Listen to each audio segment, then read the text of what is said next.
Yes. Good evening, everyone. Welcome to the first in class. Okay.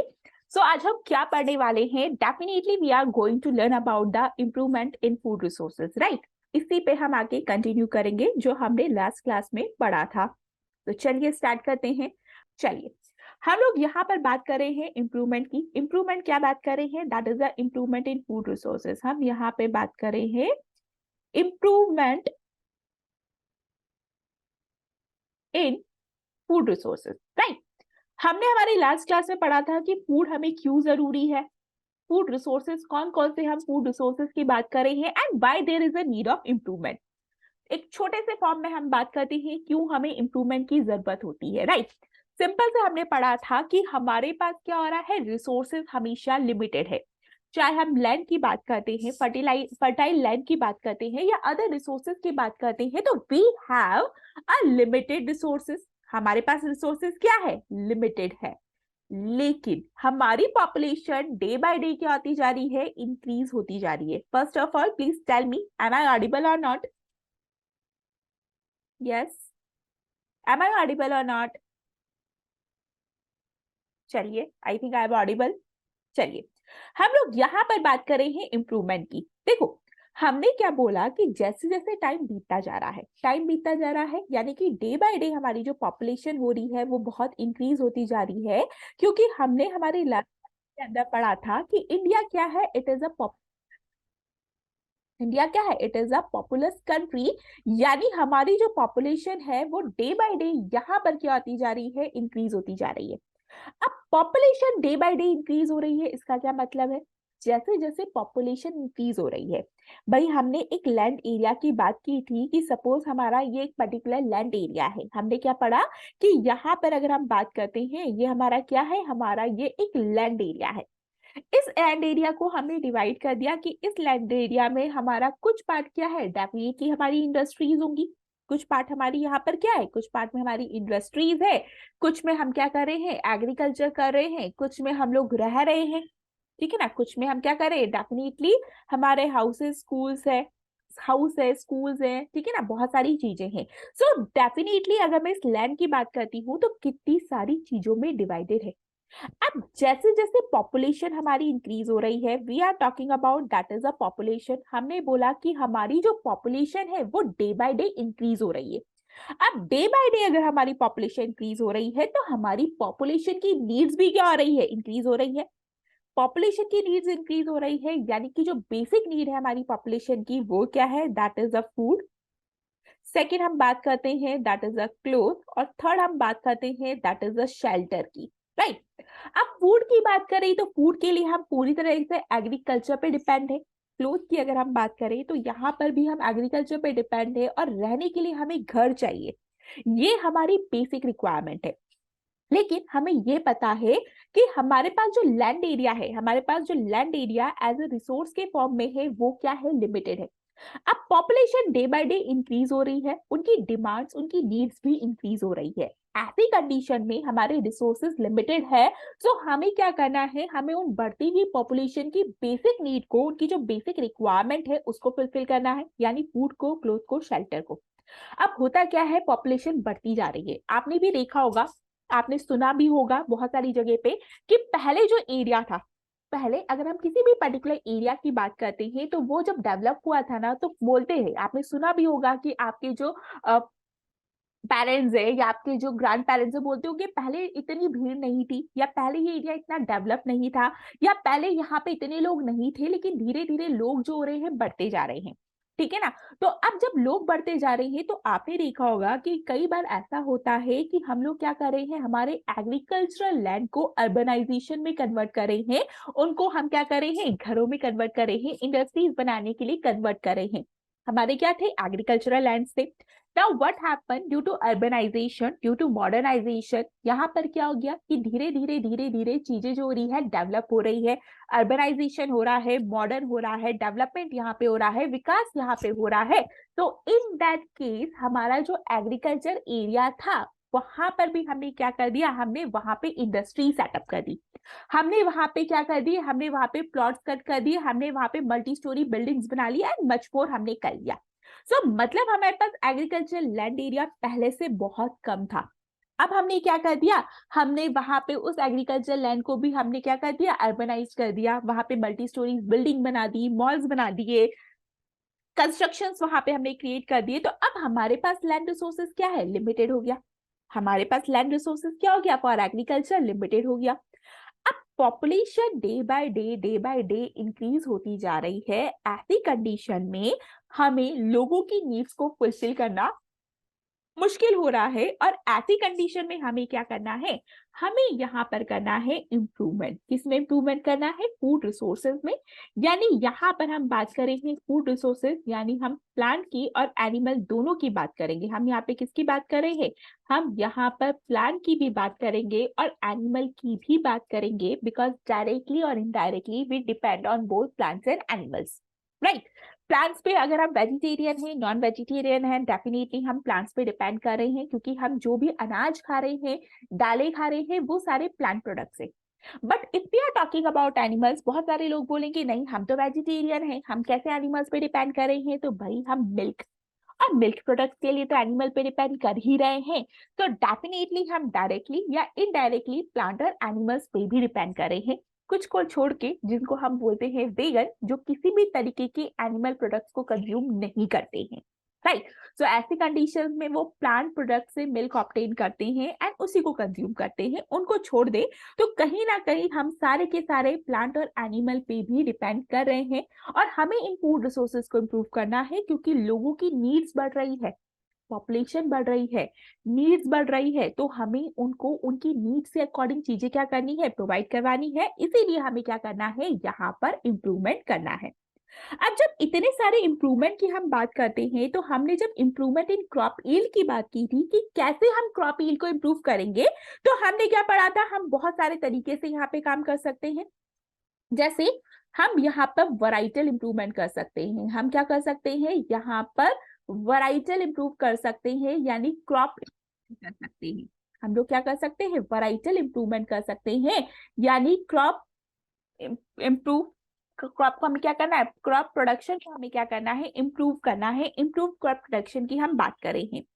इसके अलावा अगर हम बात करें तो भाई हम और क्या कर सकते हैं, हम लोग यहाँ पे बात करें तो डेफिनेटली हमें सिर्फ वैरायटी को इम्प्रूव नहीं करना, हमें यहाँ पे क्रॉप को क्या करना है, क्रॉप प्रोडक्शन मैनेजमेंट पे भी ध्यान देने की जरूरत है। हमारी जो क्रॉप प्रोड्यूस हो रही है उसके मैनेजमेंट पे भी हमें ध्यान देना है कि वो प्रॉपरली मैनेज हो रही है नहीं, क्या उनकी जो रिसोर्सेज है, जिनकी भी उनकी रिक्वायरमेंट है, वो फुलफिल हो रही है या नहीं। और तीसरा अगर हम बात करते हैं तो यहाँ पर हम किसकी बात कर रहे हैं, that is a crop protection management की हम यहाँ पर बात कर रहे हैं, कि हमें हमारी क्रॉप को प्रोटेक्ट करना है। यहाँ पर हम किसकी बात कर रहे हैं, यहाँ पर हम क्रॉप प्रोटेक्शन मैनेजमेंट की बात कर रहे हैं, राइट। अब बहुत सारी चीजें यहाँ पे पड़ी, अगर आप ध्यान से देखेंगे तो हमने बोला हमें हमारी क्रॉप को इम्प्रूव करना है। लास्ट क्लास में हमने डिस्कस किया था कि हम कैसे कर सकते हैं। तो सबसे पहली चीज तो है कि हमारी जो क्रॉप है उसकी वैरायटी को इम्प्रूव कर दे, उसकी वैरायटी को इम्प्रूव कर दे। कि सपोज कोई क्रॉप है, उसके अंदर हम क्या कर दे, अच्छी वैरायटी, उसकी अच्छी किस्म उसकी जो है डेवलप करें, तो अच्छे सीड्स हम वहां पे यूज करें, हाई यील्डिंग वैरायटी हम डेवलप करें, उसके अंदर वो सारे न्यूट्रिशियस कंटेंट वहां पे प्रेजेंट होनी चाहिए। यानी कि हम एक ऐसी वैरायटी को क्यों नहीं डेवलप करते, राइट। हम ऐसी वैरायटी तो डेवलप कर सकते हैं, लेकिन वैरायटी डेवलपमेंट के साथ साथ हमें प्रोडक्शन मैनेजमेंट पे भी ध्यान देना है। भाई वैरायटी तो हमने डेवलप कर दी, अब उस वैरायटी को अगर हम सो कर रहे हैं और उसकी बेसिक रिक्वायरमेंट अगर हम फुलफिल नहीं कर रहे, तो हमारी क्रॉप क्या हो जाएगी, कहीं ना कहीं खराब हो जाएगी। हमारी क्रॉप क्या होगी, कहीं ना कहीं फेलियर जो होगी यहाँ पर हो सकती है। हमारी क्रॉप जो है वो कहीं ना कहीं यहाँ पर क्या हो सकती है, खराब हो सकती है। सो ऐसी कंडीशन में अब हमें क्या करना है, हमें प्रोडक्शन पे भी ध्यान देना है, एज वेल एज हमें प्रोटेक्शन भी करना है फ्रॉम पेस्ट हो गया, इंसेक्ट्स हो गया, वीड्स हो गए, एंड मच मोर चीजों से हमें प्रोटेक्शन करना है। तो यहाँ पर सबसे पहले हम बात कर रहे हैं हमारा वैराइटल इंप्रूवमेंट की, यानी कि हम यहाँ पे क्या बात कर रहे हैं, we are talking about the varietal improvement of crops. हमें यहाँ पे किसकी बात करनी है, वैराइटल इंप्रूवमेंट हम कैसे कर सकते हैं। भाई हमें क्या करना है, हमें हमारी क्रॉप को वैरायटी इंप्रूवमेंट करनी है। तो वैराइटल इंप्रूवमेंट ऑफ क्रॉप्स हम कैसे करेंगे, भाई सबसे पहले बात हमें वैरायटी इंप्रूव करनी है। अब वैरायटी इंप्रूव करनी है मतलब कहीं ना कहीं हमारे दिमाग में कोई ना कोई आइडल क्रॉप तो होगी। अगर हम किसी भी पर्टिकुलर क्रॉप की वैरायटी को इंप्रूव कर रहे हैं यानी हमारे दिमाग में कोई ना कोई ऐसी आइडल क्रॉप है, कोई ना कोई एक आदर्श क्रॉप ऐसी है जिसको हमें डेवलप करना है, जिसके कैरेक्टर्स हमें दिमाग में है कि हमें तो एक ऐसी क्रॉप चाहिए। फॉर एग्जाम्पल अगर मैं बात करती हूँ मेरी किसी भी एक आइडल क्रॉप की कि हमें आइडल क्रॉप के अंदर क्या क्या चाहिए, तो सीधी सी बात है कोई भी क्रॉप अगर हम ग्रो कर रहे हैं तो हमें उसके अंदर क्या चाहिए, हाई ईल्ड चाहिए। हमें इसके अंदर क्या चाहिए, हाई ईल्ड, अच्छी उपज हमें उसकी चाहिए, प्रोडक्शन अच्छा होना चाहिए, अच्छा डेवलपमेंट वहां पे होना चाहिए, लार्ज नंबर पे हमारी क्रॉप प्रोडक्शन होनी चाहिए। लेकिन तब हमें ईल्ड ही नहीं चाहिए भाई, हमें ईल्ड के अलावा भी बहुत सारी चीजें चाहिए। यानी हम यहाँ पर बात कर रहे हैं गुड, यहाँ पे हम किसकी बात करें, हमें तो क्वालिटी भी बहुत अच्छी चाहिए। अच्छी क्वालिटी होगी तो डेफिनेटली न्यूट्रिशनल वैल्यू उसकी क्या होगी, ज्यादा होगी। इसके अलावा हम चाहते हैं कि उसके अंदर डिजायर्ड कैरेक्टरिस्टिक्स प्रेजेंट होनी चाहिए जो हम चाहते हैं। यहाँ पे क्या होनी चाहिए, यहाँ पर इनकी डिजायर्ड कैरेक्टरिस्टिक्स यहाँ पे प्रेजेंट होनी चाहिए। डिजायर्ड एग्रोनॉमिक कैरेक्टरिस्टिक्स वहां पर होनी चाहिए, जो कैरेक्टर्स हम चाहते हैं वो वहां पर क्या होनी चाहिए, प्रेजेंट होनी चाहिए। हम क्या चाहते हैं, हमारी जो पर्टिकुलर क्रॉप है उसमें ये पर्टिकुलर कैरेक्टर होना चाहिए, उसमें ये न्यूट्रिशन होना चाहिए, ये सारी चीजें यानी कि हम ये सारी चीजें चाहते हैं। इसके अलावा अगर हम बात करें तो भाई हम क्या चाहते हैं, हम लोग चाहते हैं uniform early and uniform maturity. कैसी होनी चाहिए, अर्ली एंड यूनिफॉर्म मैच्योरिटी की हम बात कर रहे हैं, ठीक है। अर्ली एंड यूनिफॉर्म मैच्योरिटी की हम यहाँ पे बात कर रहे हैं कि हमें क्या चाहिए, हमें यहाँ पे अर्ली मैच्योरिटी और यूनिफॉर्म मैच्योरिटी यहाँ पर चाहिए, ठीक है। कैसी चाहिए, हमें एक अर्ली मैच्योरिटी, एक यूनिफॉर्म मैच्योरिटी यहाँ पर चाहिए। क्यों चाहिए, क्योंकि हमें प्रोडक्शन को इम्प्रूव करना है।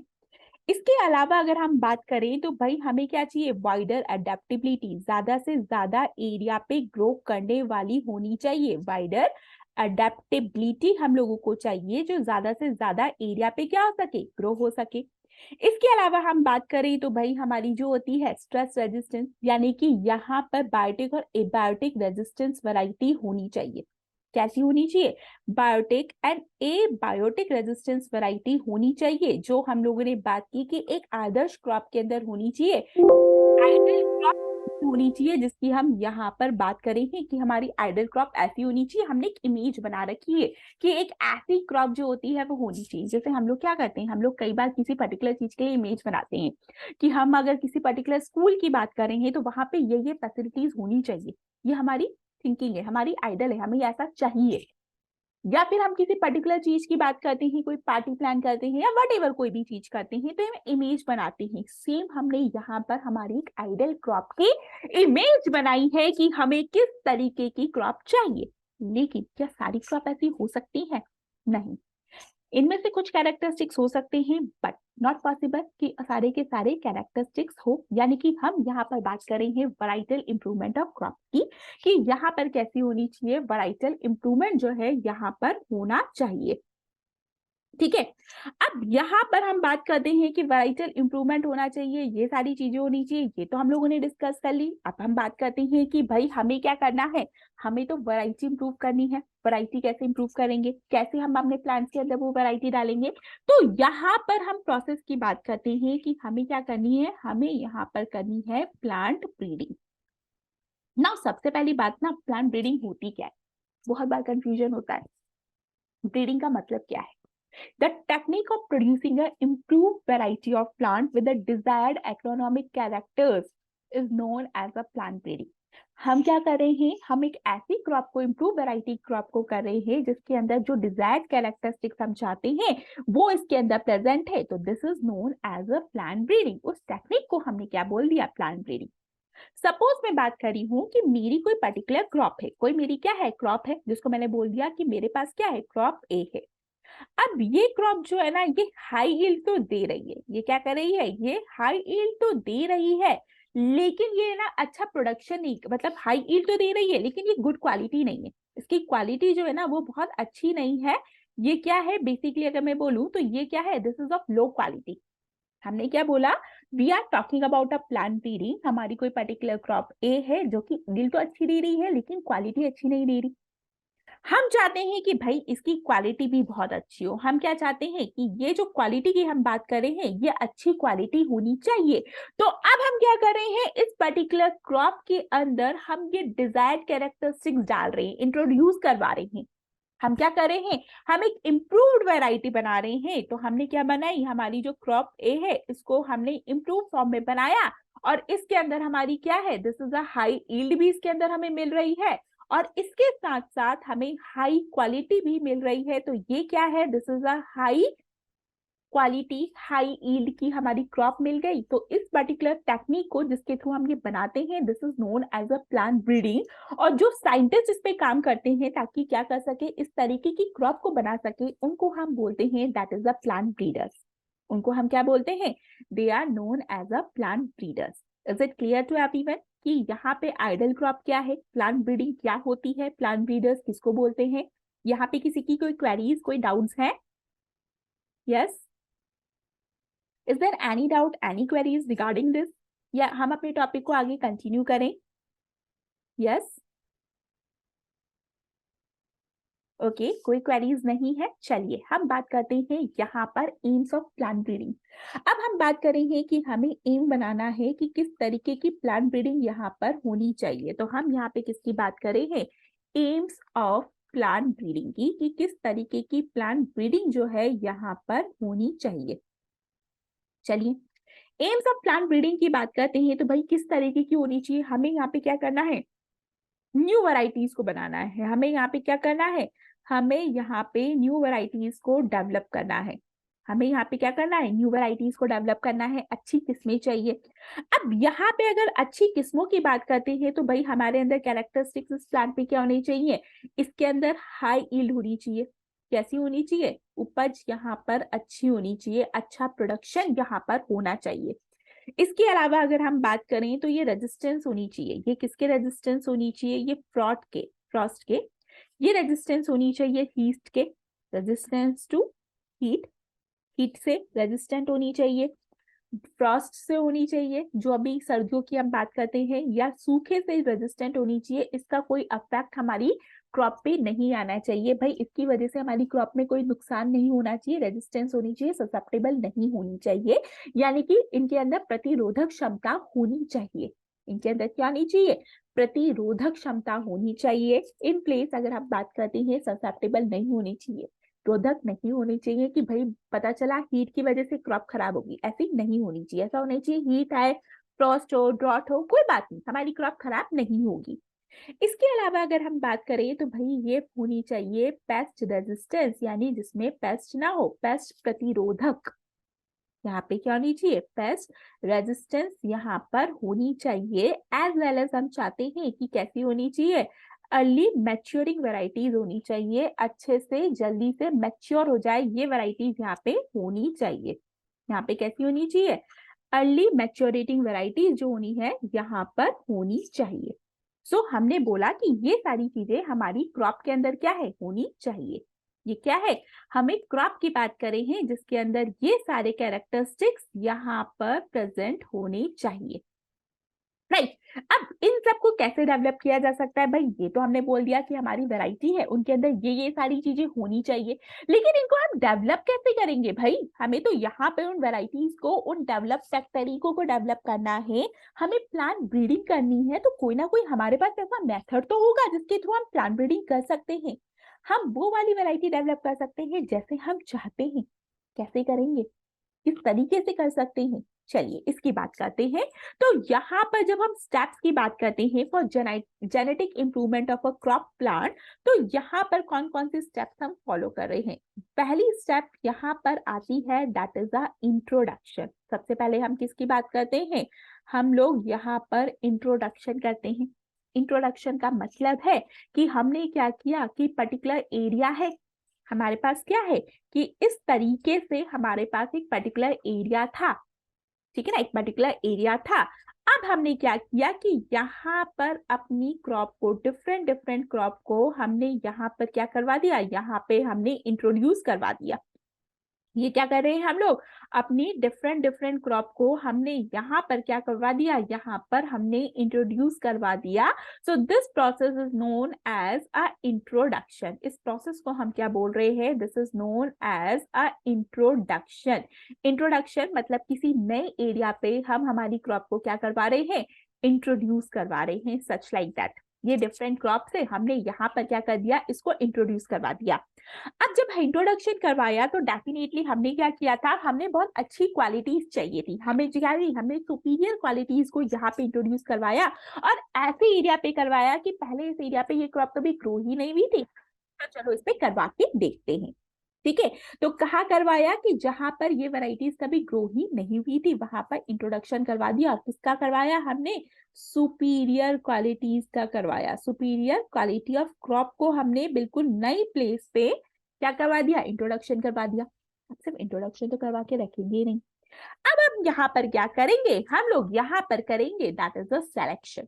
हम लोग क्या करेंगे, हम लोग यहाँ पर करेंगे सिलेक्शन। सिलेक्शन मतलब चूज करेंगे, सिलेक्शन कर रहे हैं मतलब चूज कर रहे हैं कि भाई जो हमें कैरेक्टरिस्टिक्स चाहिए, जो हमारे डिजायर्ड एग्रोनॉमिक कैरेक्टरिस्टिक्स है, हम उसको चूज कर रहे हैं।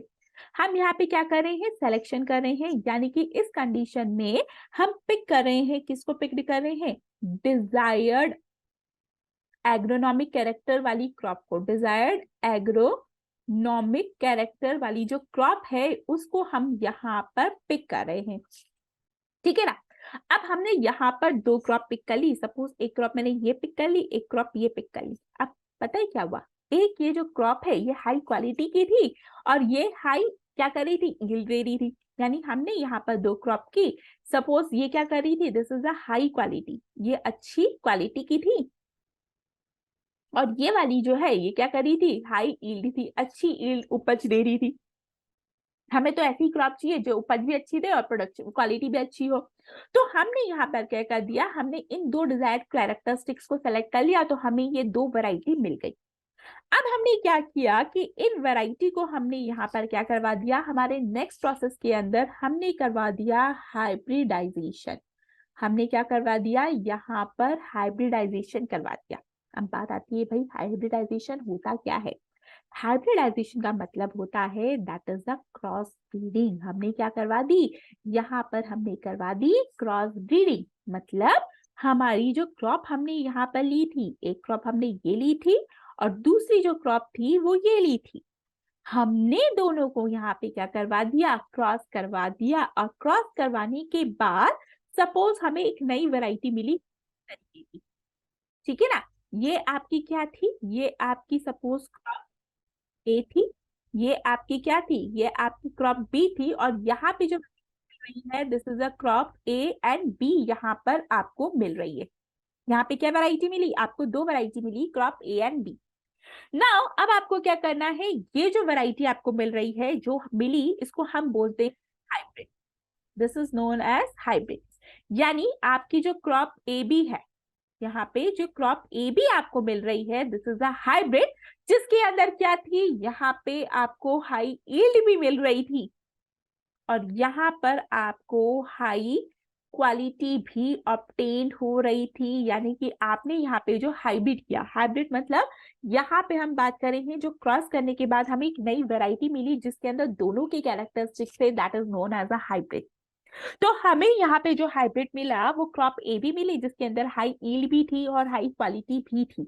ठीक है, तो इस तरीके के प्रोसेस को हम क्या बोलते हैं, this is known as a hybridization process. इस प्रोसेस को हमने क्या बोल दिया यहाँ पे, this is known as a hybridization. और ये जो हाइब्रिडाइजेशन होता है वो कई तरीके से किया जाता है, this is known as hybridization. और ये जो हाइब्रिडाइजेशन होता है वो कई तरीके से किया जाता है। कई तरीके से किया जाता है मतलब कौन कौन से तरीके से किया जाता है, either it may be intervarietal, ये आपका दो वैरायटी के बीच में हो सकता है, दो डिफरेंट वैरायटी आपने ले ली और उसके बीच में क्रॉस करवा रहे हैं। जैसे आपने दो शुगर केन ले लिए, फॉर एग्जाम्पल, जस्ट एक एग्जाम्पल ले रही हूँ, साउथ की शुगर केन की अगर हम बात करते हैं तो वो काफी मोटा होता है, अगर आप उसकी थिकनेस देखेंगे तो काफी मोटा होता है। वहीं पे अगर आप नॉर्थ वाली साइड पे जाके आप शुगर केन देखते हैं तो उनकी जो थिकनेस होती है वो कम होती है। ठीक है ना। सो हमने क्या किया, हमें एक ऐसी वैरायटी चाहिए जिसमें दोनों के कैरेक्टरिस्टिक्स हो, तो हमने क्या कर दी, हमने एक इंटर वैरायटी डेवलप कर दी।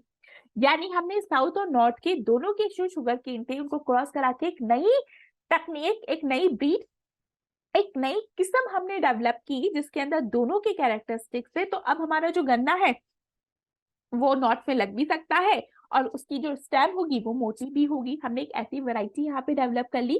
यानी कि हम बात कर रहे हैं between two different varieties, between two different varieties के बीच में अगर हम क्रॉस करवाते हैं, डिफरेंट वैरायटीज के बीच में अगर हम क्रॉस करवाते हैं तो उसको हम बोलते हैं that is the inter varietal. Similarly अगर हम दो डिफरेंट स्पीशीज के बीच में करवाएंगे, हम क्या कर रहे हैं, दो डिफरेंट स्पीशीज के बीच में करवाएंगे, तो they are known as interspecific. यानी कि बिटवीन टू डिफरेंट स्पीशीज, दो डिफरेंट स्पीशीज के बीच में आप ये क्रॉस करवा रहे हैं। सिमिलरली इंटरजेनेरिक, जब दो डिफरेंट जेनेरा के बीच में आप ये क्रॉस करवाते हैं तो इसको हम बोलते हैं that is the intergeneric. Is it clear to everyone? यहाँ पर सबको समझ में आया हाइब्रिडाइजेशन कैसे की जाती है, किस तरीके से हम वैरायटी को इम्प्रूव कर सकते हैं, कौन कौन से स्टेप्स हम यहाँ पे करते हैं, that is the introduction, selection and इसके बाद हम करते हैं हाइब्रिडाइजेशन। एक छोटा सा एग्जांपल मैं आपको और देती हूँ इसके बारे में, ठीक है ना। आपको सबसे पहले क्या बताया जाता है कि कोई कंपटीशन होने वाला है, किसी कंपटीशन को लेकर सबसे पहले आपको उससे इंट्रोड्यूस करवाया जाता है कि किस तरीके का कंपटीशन होने वाला है, राइट। किस तरीके का कंपटीशन है आपको इंट्रोड्यूस करवाया, आपको उसके बारे में बताया, उसके बाद क्या किया, सिलेक्शन किया। सिलेक्शन किया, आपको इंट्रोडक्शन दे दिया कि भाई इस तरीके का कंपटीशन है, तो बच्चों ने अपना नेमिंग दे दी, लेकिन उन्होंने बोला कि नहीं हमें तो सिर्फ 2 ही लोग भेजने। तो अब क्या करेंगे, उन 2 के बीच में क्या होगा, सिलेक्शन होगा। उनके बीच में क्या होगा, सिलेक्शन होगा। मतलब जितने भी बच्चे जिन्होंने एनरोल करवाया था उनमें से हम क्या कर रहे हैं, 2 को छांट रहे हैं, सेलेक्ट कर रहे हैं। अब मान लो दोनों के जो फॉर्म्स है वो डिफरेंट है, दोनों के जो फॉर्म्स है वो बिल्कुल डिफरेंट है, दोनों को कंबाइन करके हम क्या करें, एक नई फॉर्म यहाँ पर डेवलप कर रहे हैं। तो this is known as a hybridization. इस तरीके के प्रोसेस को हम क्या बोलते हैं, दैट इज अ हाइब्रिडाइजेशन, जहां पे 2 डिफरेंट वैरायटीज, स्पीशीज या जेनेरा को क्रॉस करवा के एक नई वैरायटी को डेवलप करने का जो प्रोसेस होता है, एक नए हाइब्रिड करके डेवलप करने का जो प्रोसेस होता है, that is known as a hybridization process. Is it clear to everyone? यहाँ पर किसी की कोई डाउट्स, कोई क्वेरीज हैं? Yes, is there any doubts, queries? किसी को कुछ पूछना है आप पूछ सकते हैं। किसी की कोई क्वेरीज है, कोई डाउट्स है? यस, कृतिका, राजविंदर, स्नेहा, लभिता, पीहू, मन्नत, सपना, आरती, विवेक, कोमल, मनप्रीत, किसी की कोई डाउट्स, कोई क्वेरीज नहीं है? चलिए फिर हम आगे बढ़ते हैं और अब हम यहाँ पर बात करते हैं that is the green revolution के बारे में। हम ऑलरेडी बात कर चुके हैं, ग्रीन रिवॉल्यूशन जो है वो रिवॉल्यूशन था, क्यों आया था, ये आया था आपके ग्रीन्स के लिए। ये किसके लिए आया था, ग्रीन्स के प्रोडक्शन के लिए।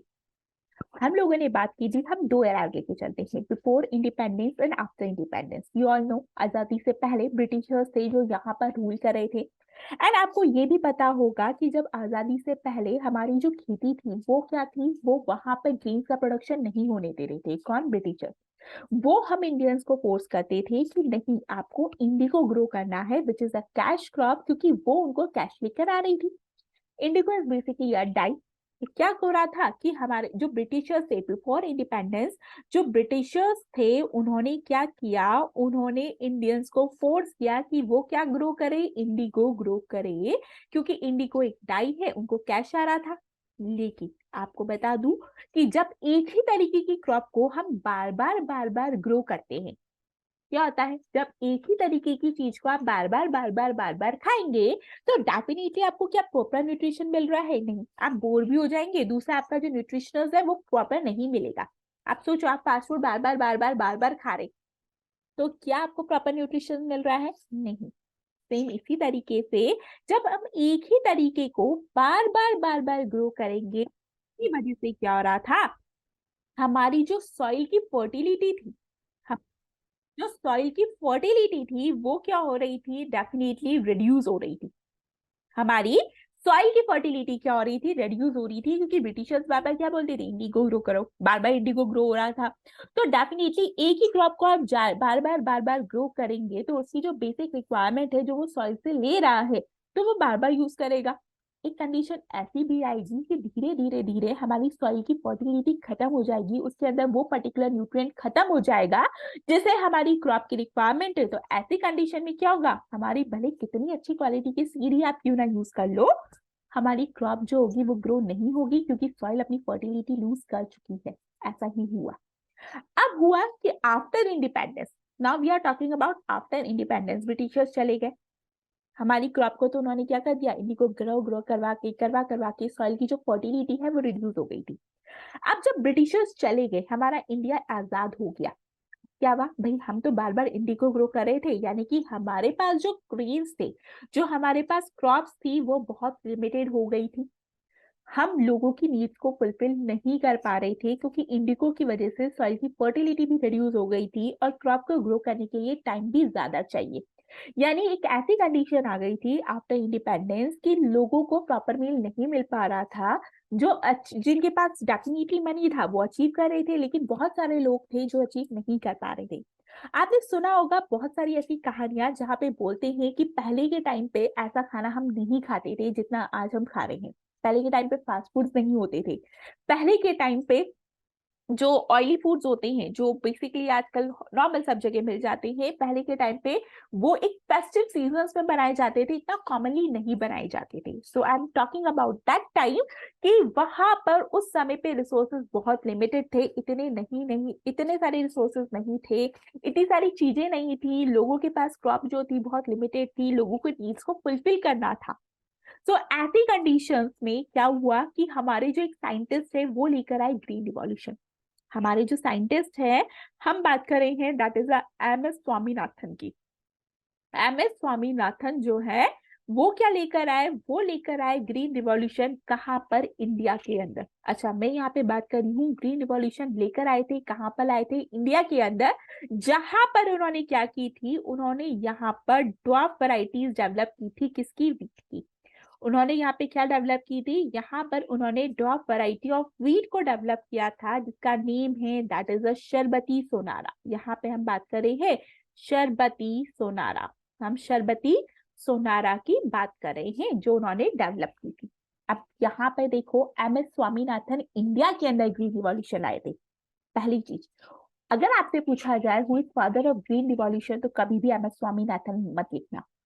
अगर आपसे कोई ये पूछे कि who is known as the father of Indian green revolution, then you may write M S Swaminathan, क्योंकि इंडिया के अंदर लेकर आए थे। और कैसे लेकर आए थे, इन्होंने ड्वार्फ वैरायटी ऑफ वीट को डेवलप किया था विच इज नोन एज शरबती सोनारा, जो कि बहुत ज्यादा इंपॉर्टेंट पार्ट था क्योंकि उस समय पे ये ड्वार्फ वैरायटी जो रही थी कम समय पे जल्दी ग्रो हो रही थी, कम न्यूट्रिशन की रिक्वायरमेंट थी और अच्छा प्रोडक्शन दे रही थी। तो उस समय जो लोगों की नीड्स है उसको फुलफिल करने के लिए हमें क्या मिल रहा था, एक टाइम मिल गया था, एक अच्छी चीज हमें मिल गई थी, इसीलिए हम इसे बहुत ज्यादा यूज करने लगे थे।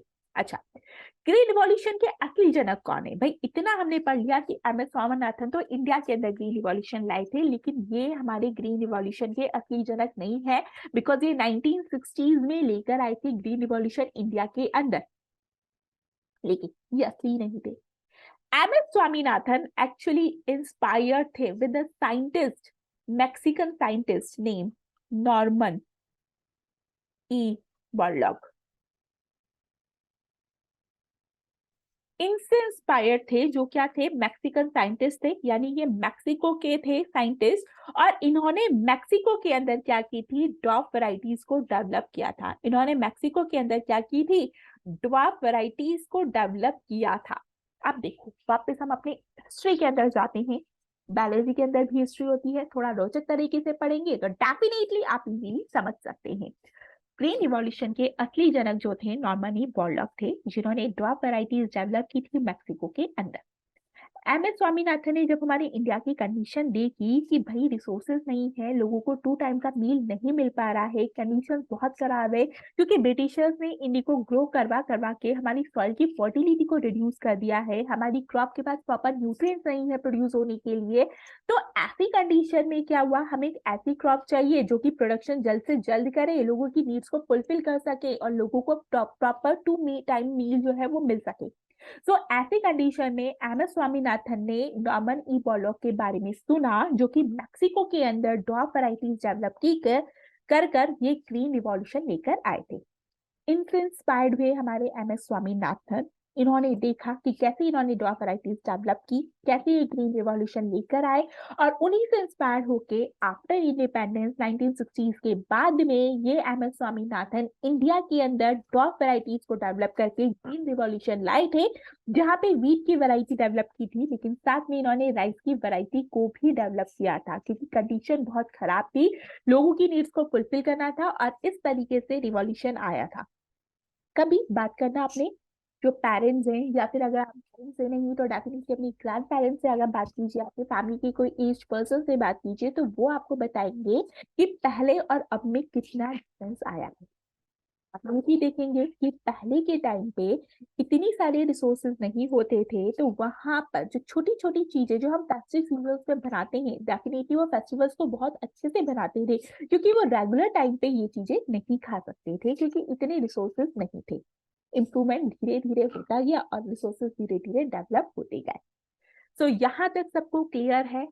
किसी की कोई डाउट्स हैं, किसी की कोई क्वेरीज है, किसी को कुछ पूछना है regarding green revolution, you may ask.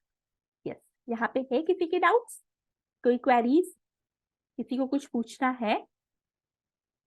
चलिए, अगर यहाँ पे किसी के डाउट्स नहीं है, क्वेरीज नहीं है, तो क्यों ना हम हमारे नेक्स्ट टॉपिक पे आते हैं, और अब हम यहाँ पर बात करते हैं, that is the crop production management की। हम किसकी बात कर रहे हैं? हम लोग यहाँ पर बात कर रहे हैं क्रॉप प्रोडक्शन मैनेजमेंट की। अब बहुत सारी चीजें हम लोगों ने पढ़ ली भाई, हमने क्रॉप की वैरायटी कैसे इंप्रूव करते हैं ये हमने पढ़ लिया, आइडियल क्रॉप के अंदर कौन सी कैरेक्टरिस्टिक्स होनी चाहिए, प्लांट ब्रीडिंग क्या होती है, कैसे की जाती है, कौन कौन से स्टेप्स होते हैं, वो हम पढ़ चुके हैं। साथ में हमने पढ़ा green revolution. Now we are moving to the next topic, that is the crop production and management. भाई एक बात तो बहुत सिंपल सी है, आप भले कितनी अच्छी तरीके की वैरायटी डेवलप कर लो, आपने क्या कर दिया, आपने बहुत अच्छी वैरायटी डेवलप कर दी, बहुत हाई यील्डिंग सीड्स, अच्छी उपज वाले आप बीज भी इस्तेमाल कर रहे हैं, लेकिन सोचो अगर आपने प्रोडक्शन के टाइम पे ध्यान नहीं दिया तो क्या होगा? यस लविता, चलिए, अगर आपने प्रोडक्शन के टाइम पे ध्यान नहीं दिया तो क्या होगा, सोचो। हमें प्रोडक्शन पे बहुत ज्यादा ध्यान देने की जरूरत है। आपने क्या कर दिया, आपने HYY सीड्स यूज किए, that is a high yielding variety seeds आपने यूज किए। आप बहुत अच्छी क्वालिटी की सीड्स अच्छी यूज कर रहे हैं, जैसा हमने बोला बहुत अच्छी वैरायटी है, लेकिन अगर आप प्रोडक्शन पे ध्यान नहीं दे रहे हैं तो क्या ये सीड्स बहुत अच्छी प्रोडक्शन कर पाएंगे? सोचो, क्या ये कर पाएंगे? नहीं कर पाएंगे। क्यों नहीं कर पाएंगे? क्योंकि सिर्फ अच्छी वैरायटी डेवलप करने से काम नहीं चलता, हमें प्रोडक्शन पे भी उतना ही ध्यान देना जरूरी है। अब जब प्रोडक्शन की हम बात करते हैं ना, तो हमारा जो प्रोडक्ट ऐसा होना चाहिए जो फार्मर फ्रेंडली भी होना चाहिए और चीपर भी होना चाहिए, बिकॉज वी कांट से कि हर एक ऐसा फार्मर है जिसके पास बहुत बड़े लैंड रिसोर्सेज है, ठीक है ना। कुछ फार्मर्स ऐसे भी है जिनके पास लिमिटेड लैंड है, तो उनको उसी हिसाब से अपनी क्रॉप को ग्रो करना है, उनके पास रिसोर्सेज नहीं है, और कुछ ऐसे हैं जिनके पास बहुत बड़े बड़े लैंड है, तो उनके जो रिसोर्सेज है वो अलग तरीके से होते हैं, राइट। आपने देखा होगा कुछ फार्मर्स होते हैं डेफिनेटली उनके पास सारे रिसोर्सेज है, किस तरह से ग्रो करना है, किस तरीके के इंस्ट्रूमेंट जो उनको चाहिए, वो सारी चीजें होती है, और कुछ है जो लिमिटेड लैंड एरिया पे कर रहे हैं, तो वहां पे जो रिसोर्सेज की रिक्वायरमेंट है नहीं। सो हमें क्रॉप प्रोडक्शन के टाइम पे ना बहुत सारी चीजों का ध्यान रखना है, कि हमें फोकस करना है कि जो भी प्रोडक्शन हम कर रहे हैं वो हमारा कैसा होना चाहिए, चीपर होना चाहिए, क्योंकि हर एक फार्मर्स के लिए होना चाहिए, फार्मर फ्रेंडली होना चाहिए, और इवन एक को रिलेशन होना चाहिए between the higher yield and inputs, जो आप इनपुट दे रहे हैं और हाई यील्ड जो आपको मिल रही है, उनके बीच में एक रिलेशनशिप होना चाहिए। सोचो कितनी बार ऐसा होता है, हमारे फार्मर जो होते हैं बहुत मेहनत के साथ क्रॉप ग्रो करते हैं, सारी मेहनत करते हैं, लेकिन कई बार क्या होता है कि कहीं ना कहीं बारिश की वजह से या कई बार पेस्ट वहां पे लग जाते हैं, वीड्स आ जाती हैं या बहुत सारी ऐसी चीजें हो जाती है जिसकी वजह से हमारी क्रॉप डैमेज हो जाती है। सोचो कैसा लगता होगा फार्मर्स को, उनकी पूरी मेहनत जो है वो बर्बाद चली गई। जैसे हमारे साथ होता है, कई बार हम लोग क्या करते हैं, पूरा मेहनत करते हैं, बहुत अच्छे से कोई पर्टिकुलर कंपटीशन के लिए तैयार होते हैं, ठीक है ना, पूरी मेहनत करते हैं, लेकिन होता क्या है, जब हम सब कुछ कर रहे हैं लेकिन उसके बाद भी अगर हमें रिजल्ट नहीं मिले तो कैसा लगता है। सेम हम इसी की बात कर रहे हैं। तो यहाँ पर हम बात कर रहे हैं डेफिनेटली क्रॉप प्रोडक्शन मैनेजमेंट में। तो यहाँ पर हमें किस किस के बारे में पढ़ना है, यहाँ पर सबसे पहले हम बात करेंगे that is a nutrient management के बारे में। यहाँ पर हमें क्या पढ़ना है, हमें यहाँ पर न्यूट्रिएंट को मैनेज करना है, जो हमारी क्रॉप के बेसिक न्यूट्रिएंट्स है उसकी हम बात करेंगे, उनका मैनेजमेंट हमें यहाँ पर देखना है। साथ में हम यहाँ पर बात करते हैं इरिगेशन की, कि हमें इरिगेशन को भी प्रॉपरली टाइमली प्रोवाइड करवाना है। ऐसा नहीं है कि हमने एक बार कर दिया तो हो गया, नहीं, टाइम टू टाइम इरिगेट करना जरूरी है, क्योंकि इरिगेशन बहुत ज्यादा जरूरी होता है हमारी क्रॉप्स के लिए, ताकि हमारी जो सॉइल से न्यूट्रिशन जो है वो ले सके, जितने भी एसेंशियल न्यूट्रिएंट है वो ले सके। प्लस इसके बाद हम यहाँ पर बात करेंगे हमारे क्रॉपिंग पैटर्न्स की, कौन कौन से क्रॉपिंग पैटर्न्स जो होते हैं वो हमारी क्रॉप के अंदर प्रेजेंट होते हैं और कैसे हम इसे ग्रो करते हैं। तो चलिए सबसे पहले हम यहाँ पर बात करते हैं that is a nutrient management. हम किसकी बात कर रहे हैं, we are talking about that is a nutrient management की हम यहाँ पर बात कर रहे हैं, राइट। चलिए अब जब न्यूट्रिएंट मैनेजमेंट की बात करते हैं तो वी ऑल नो प्लांट्स की बात करेंगे। चलिए प्लांट्स की अगर हम बात करते हैं और प्लांट्स को जब हम बंद करके उसके एशेस में से न्यूट्रिएंट्स देखते हैं तो हमें पता चलता है कि प्लांट के अंदर ना 40 ऐसे एलिमेंट्स होते हैं। प्लांट के अंदर ऐसे कितने होते हैं, 40 एलिमेंट्स यहाँ पर प्रेजेंट होते हैं, जो हमारे प्लांट्स की रिक्वायरमेंट होती है, प्लांट की एशेस से हमें मिलते हैं।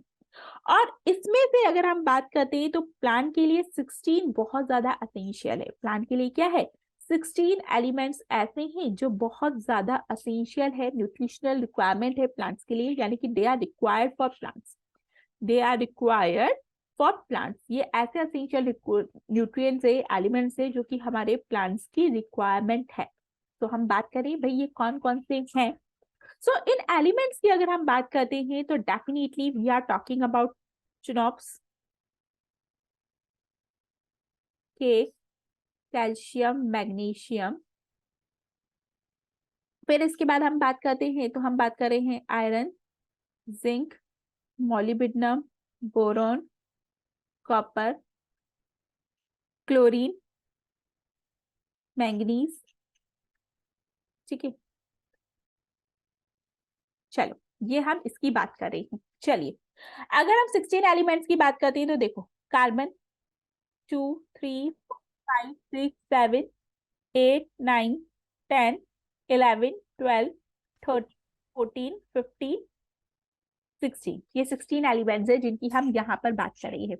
हम लोग बात कर रहे हैं carbon, hydrogen, nitrogen, oxygen, phosphorus, sulphur, potassium, calcium, magnesium, iron, zinc, molybdenum, boron, copper, chlorine and manganese. ये 16 एलिमेंट्स ऐसे हैं जिन्हें प्लांट्स की मतलब प्लांट्स की रिक्वायरमेंट है, प्लांट्स की चाहिए चाहिए। अब इन एलिमेंट्स की अगर हम बात करते हैं, हम किसकी बात कर रहे हैं, हम इन एलिमेंट्स की बात कर रहे हैं। ये जो 16 एलिमेंट्स है, ठीक है ना, इन 16 एलिमेंट्स में अगर हम बात करें तो ये 16 एलिमेंट्स में से आपके जो 3 एलिमेंट्स होते हैं वो आपको किससे मिलते हैं, एयर, और यहाँ पे हम बात करें वाटर से मिल रहे हैं। लेकिन बाकी के बचे हुए जो 13 एलिमेंट्स हैं ये आपको किससे मिलते हैं, they are obtained from the soil, क्योंकि ये सॉइल के अंदर जो होते हैं प्रेजेंट होते हैं। यानी हम यहाँ पे किसकी बात करेंगे कि न्यूट्रिएंट को कैसे मैनेज किया जाता है। तो हमने पढ़ा कि प्लांट की जब हम बर्न करते हैं और उसकी एशेस में से एलिमेंट्स निकालते हैं तो दे आर 40 एलिमेंट्स, बट इसमें 16 एलिमेंट्स ऐसे हैं जो प्लांट्स की रिक्वायरमेंट है, सबसे ज्यादा रिक्वायर्ड होते हैं। इसमें से 3 आपको एयर और वाटर से मिलते हैं, that is carbon, hydrogen and oxygen. बाकी बचे हुए जो होते हैं वो आपको सॉइल से मिलते हैं। अब इन न्यूट्रिएंट्स की हम बात करें, इन 60 न्यूट्रिएंट्स को भी हम फर्दर डिवाइड करते हैं कि either they may be a macro nutrient, ये कैसे हो सकते हैं, they may be a macro nutrient और they may be a micro nutrient. ये कैसे हो सकते हैं, ये मैक्रो न्यूट्रिएंट भी हो सकते हैं और ये आपके माइक्रो न्यूट्रिएंट भी हो सकते हैं। अब बात आती है मैक्रो, माइक्रो में क्या होता है? मैक्रो, माइक्रो सुना है ना? नहीं सुना तो भाई फोन तो सब यूज करते हैं, तो डेफिनेटली माइक्रो मैक्रो वर्ड तो सबको याद होगा। जब हम सिम्स की बात करते हैं हमारे फोन में यूज होने वाली, तो वहां पे मैक्रो माइक्रो सिम की हम जरूर बात करते हैं। तो ये मैक्रो माइक्रो वर्ड तो सबने सुना ही होगा, राइट? चलिए, मैक्रो मतलब वो nutrient which is required in larger quantity. अगर हम मैक्रो की बात करते हैं यानी कि ऐसे nutrients which are required in larger quantity. और माइक्रो की अगर हम बात करते हैं तो हम माइक्रो मतलब स्मॉल, यानी कि ऐसे nutrients which are required in a smaller quantity. यानी कि हम ऐसे न्यूट्रिएंट्स की बात करें हैं मैक्रो न्यूट्रिएंट जो कि लार्ज क्वांटिटी में चाहिए, माइक्रो न्यूट्रिएंट की बात करें वो न्यूट्रिएंट जो कि हमें क्या चाहिए, कम क्वांटिटी में चाहिए। अब मैक्रो न्यूट्रिएंट की हम बात करें तो यहाँ पर हम किसकी बात करें हैं? We are talking about nitrogen, phosphorus, sulphur, potassium, calcium and magnesium. ये जो न्यूट्रिएंट्स है दे आर 6 इन नंबर। ये आपको कैसे चाहिए? They are required in a larger quantity. इनकी क्वांटिटी ज्यादा होनी चाहिए। वहीं पे अगर हम बात करते हैं iron, zinc, molybdenum, boron, copper, chlorine, manganese, ये हमारे प्लांट्स को लेसर क्वांटिटी में चाहिए, सो दे आर माइक्रो न्यूट्रिएंट्स। अब बात आती है प्लांट न्यूट्रिएंट की, तो भाई ये प्लांट न्यूट्रिएंट काम क्या करते हैं? हम इतने सारे प्लांट न्यूट्रिएंट्स की बात कर रहे हैं कि हमारे प्लांट्स को ये न्यूट्रिएंट चाहिए, ये ऐसा काम कर रहे हैं, लेकिन अभी न्यूट्रिएंट्स काम कैसे करते हैं? So what are the characteristics of this plant nutrient? भाई कोई ना कोई कैरेक्टरिस्टिक्स तो होगी इन प्लांट न्यूट्रिएंट की, ठीक है ना? इन प्लांट न्यूट्रिएंट की कोई ना कोई कैरेक्टरिस्टिक्स तो होगी। क्यों जरूरी है भाई? कोई ना कोई रीजन तो होगा। देखो, अगर ये न्यूट्रिएंट नहीं होंगे तो plant can not complete its life cycle. अगर ये न्यूट्रिएंट नहीं हुए तो प्लांट क्या होगा? Plant can not complete its life cycle. Plant अपनी लाइफ साइकिल को यहाँ पर कंप्लीट नहीं कर पाएगा अगर ये न्यूट्रिएंट्स नहीं हुए तो। कंप्लीट इट्स लाइफ साइकिल यानी कि प्लांट की लाइफ साइकिल को मेंटेन करने के लिए हमें ये न्यूट्रिएंट चाहिए ही चाहिए। नहीं होंगे तो प्लांट कंप्लीट नहीं करेंगे। इनका जो होता है डायरेक्ट इन्फ्लुएंस होता है on the metabolism of the plant. क्या होता है? They have a direct influence. भाई प्लांट के मेटाबॉलिज्म पे डायरेक्ट इन्फ्लुएंस है। क्या है? डायरेक्ट इन्फ्लुएंस है on the metabolism of the plant. Plant का जो मेटाबॉलिज्म है उस पे डायरेक्ट यहाँ पे क्या है? इन्फ्लुएंस है। सोचो, प्लांट का मेटाबॉलिज्म, सारे प्रोसेस होते हैं मेटाबॉलिज्म करने के लिए, उसमें जरूरी है, ठीक है ना? ये जो न्यूट्रिएंट होते हैं प्लांट जो होते हैं वो न्यूट्रिएंट स्पेसिफिक होते हैं। भाई ऐसा नहीं है कि आपके प्लांट को सपोज नाइट्रोजन चाहिए और आप उसको नहीं फॉस्फोरस प्रोवाइड करवा दो। नहीं भाई, उसको जो चाहिए ना वही चाहिए। जैसे आप लोगों के साथ होता है, आपको जो चाहिए वो चाहिए, आपको कोई और चीज प्रोवाइड करवाते हैं तो क्या होता है?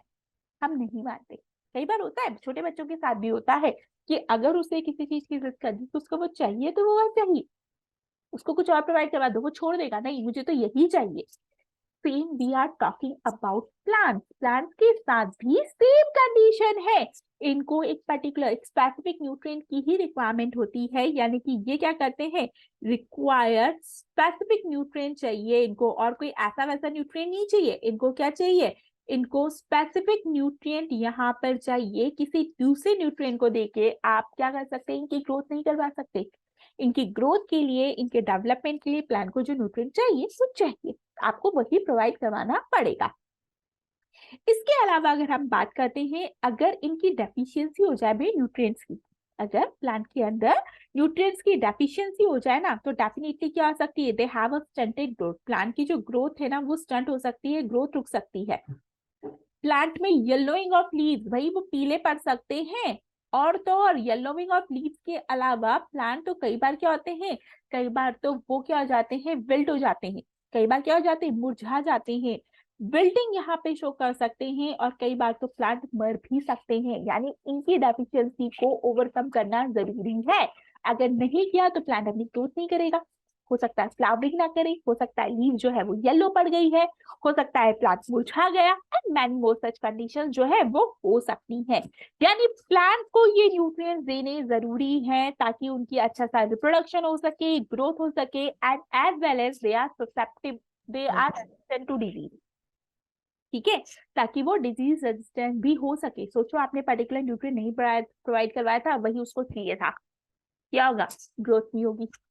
ग्रोथ होगी गई तो हो सकता है फ्लावरिंग नहीं होगी, फ्लावरिंग हो गई तो हो सकता है पीली पड़ गई, प्रोडक्शन नहीं करी, उपज नहीं दे रही, विल्टिंग, मुरझा गई, बहुत सारी चीजें हो सकती है। तो ऐसी कंडीशंस में ये जितने भी मैंने न्यूट्रिएंट्स आपको बताए हैं, they are essential for the plant to complete its life cycle, for its metabolism, because these plants require a particular specific nutrient. We have to provide that particular specific nutrient to that plant, and if we are not providing that particular nutrient, then plant may show stunted growth, yellowing of leaves, stop flowering, show wilting, and much more conditions यहाँ पर हो सकती है। तो is it clear to everyone? यहाँ तक किसी की कोई डाउट्स हैं, कोई क्वेरीज है, किसी को कुछ पूछना है तो आप पूछ सकते हैं। यहाँ तक किसी की कोई डाउट्स है? यस,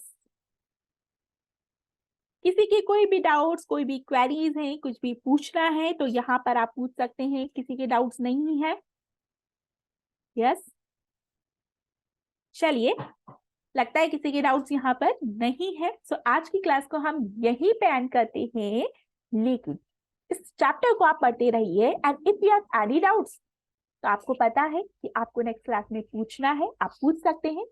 फील फ्री टू, मतलब आप बिल्कुल फ्री है, आप पूछिए डाउट, जितने आपके डाउट्स आपको पूछने हैं आप पूछिए।